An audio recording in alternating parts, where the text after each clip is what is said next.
Bismillahirrahmanirrahim. Alhamdulillah wassalatu wassalamu ala sayyidina Rasulillah. Amma ba'du. Banyak orang berbicara tentang Al-Hallaj di zaman dulu, kalau versi Nusantaranya adalah Syekh Siti Jenar. Namanya agak sedikit menggelikan karena laki-laki kok disebut Siti ya. Tapi itulah sebutan dulu ya. Mungkin dulu Syekh Saidi Jenar, tapi nggak tahulah kenapa kemudian berubah. Yang dulu dikatakan nama kecilnya Lemah Abang dan segala macamnya. Ya. Syekh Siti Jenar ini dari masanya terlihat semasa dengan Syekh atau Sunan Kalijaga dan sunan-sunan yang lain. Jika di kalangan pembela syariat yang zahir, itu muncullah sosok Sunan Kalijaga, maka dari bab hakikat muncullah Syekh Siti Jenar. Ya, kalau boleh kita sebut, jika ulama pewaris para nabi, lalu ulama mewariskan ilmunya lagi. Pewaris Imam Abu Yazid, pewaris Imam Junaid, pewaris Hallaj, itu ada semua di zaman berikut, termasuk zaman kita. Di zaman terdahulu, pewaris Junaid al-Baghdadi itulah Sunan Kalijaga, pewaris secara kerohanian. Adapun pewaris kerohanian Al-Hallaj, itulah Syekh Siti Jenar. Sejarah pun berulang, karena cip takdirnya sangat-sangat sama, hanya formulasinya yang berbeda.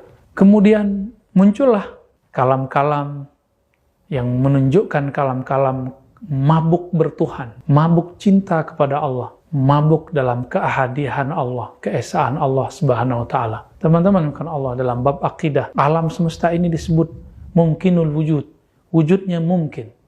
Dan dia hanya ada karena diadakan oleh Allah, yang disebut wajibul wujud, yang niscaya keberadaannya pasti ada. Maka semua selain itu menjadi diadakan karena dia. Maka yang benar-benar ada hanyalah Allah.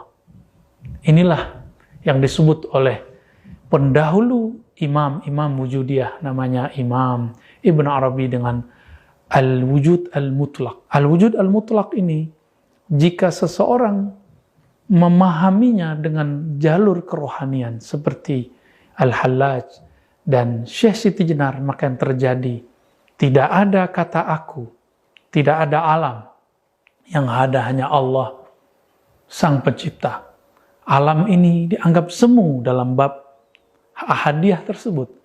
Meskipun di alam sadar kita mengatakan kita ini ada, Allah ada, dan wujud kita real, wujud Allah lebih real.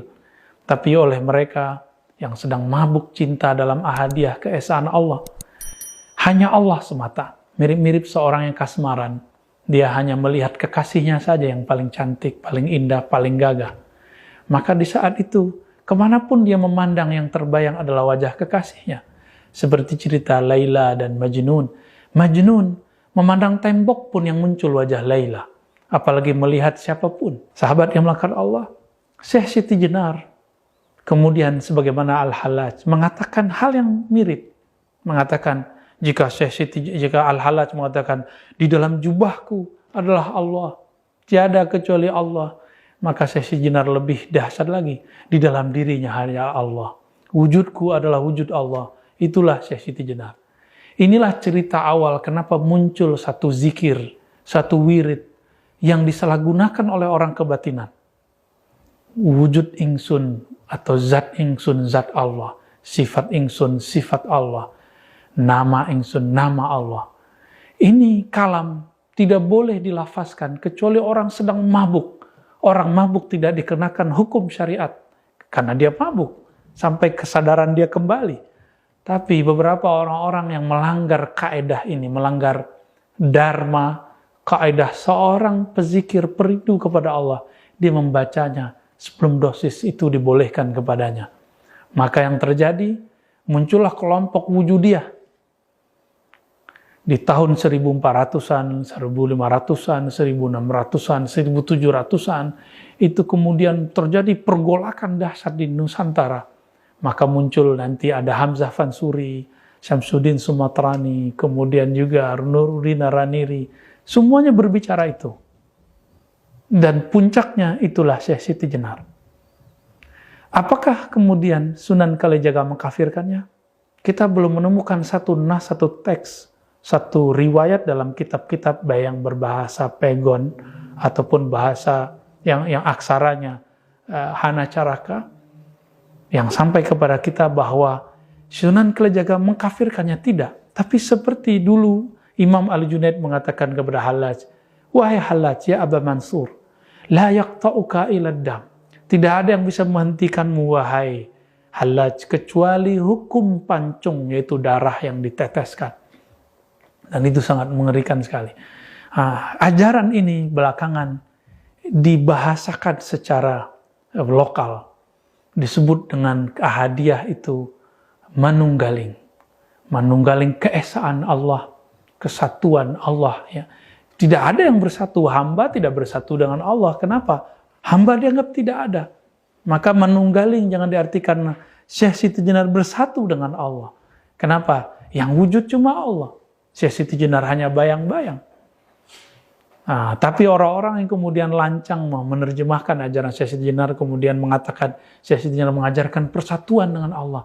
Wallahi iyyakum bihi. Syekh Siti Jenar Al-Hallaj tidak pernah mengatakan itu. Tapi mereka sedang mabuk dan mereka mengatakan hanya ada wujud tunggal. Itulah manunggaling. Kaulo Gusti, ketika mereka merasakan bahwa diri mereka tiada di hadapan Allah, seperti seorang guru tidak memandang dirinya punya derajat keilmuan di hadapan gurunya. Kenapa seorang Syekh Siti Jenar tidak boleh merasakan dirinya tiada di hadapan ilahi? Maka teman-teman sahabat melakukan Allah, jika Imam Bukhari dulu mengatakan, mastasghartu nafsi ila ala Ali Ibn al-Madini. Aku tidak pernah merasa kecil. Aku tidak pernah merasa lebur. Kecuali di hadapan Ibn al-Madini. Kenapa Syekh Siti Jenar tidak boleh mengatakan itu? Kenapa Al-Hallaj kita larang mengatakan mafi jubbati ilallah? Kan dia sedang mabuk asik dengan kekasihnya. Kita belum sampai kepada kerinduan itu. Kenapa kita salahkan orang yang merindu? Maka sahabat-sahabat yang memuliakan Allah, mari berhusnuzan. Apa yang terjadi di zaman mereka, itu sunatullah. Secara hukum fikih, betul pelakunya harus ditanya, dieksekusi. Jika terbukti kemudian ada hal yang berbahaya, mungkin seorang hakim qadhi mengatakan, kamu dipenggal. Tapi sekarang ilmu itu sudah dibuka. Apakah kita masih salah faham lagi? Maka benarlah Imam Ghazali. Beliau mengatakan, seandainya saya jadi hakimnya di zaman Hallaj, saya akan selamatkan Al-Hallaj. Saya akan bebaskan Al-Hallaj. Maka kami pun, jika pantas mengatakan itu, akan mengatakan yang sama. Jika di zaman itu, kami menjadi hakimnya, tentu kita akan memaklumi Al-Hallaj, memaklumi Syekh Siti Jenar. Tentu kita tidak pantas tentunya mengatakan hal itu, hanya Allah lah yang memantaskan kita. Wassalamualaikum warahmatullahi wabarakatuh.